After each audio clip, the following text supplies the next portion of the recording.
តាកម៉ាបញ្ហាបាត់សិនចាក់ពេលយកមកក្រាញខ្ញុំចាប់នាឡិកាទៅឃើញតែបាត់គេអស់លីងហើយអញ្ចឹងធ្វើការរើលៀងផងហើយនឹងរកមើលកន្លែងលិចផងដោយសារឡាននោះពោះធំក្លិនដែរពេលយើងដោះចេញមកឃើញដីច្រើនដោយសារដាលៀងជាប់ពងខ្យល់សស្រុះសិតដីមកគេសុំយកចេញមកមើលដីខាងហ្នឹងបញ្ហាធ្វើឲ្យ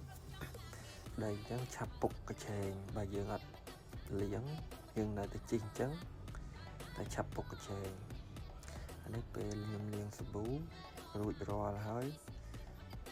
អានេះសម្អាតហើយសស្អាតហើយនេះត្មងកញ្ឆេងជាក់ខ្មៅភាគច្រើនតាកម៉ាភាគច្រើនខ្មៅតម្រងហ្នឹងពេលយើងដោះអញ្ចឹងយើងចូលមកលាងកុំឲ្យស្ទះបិច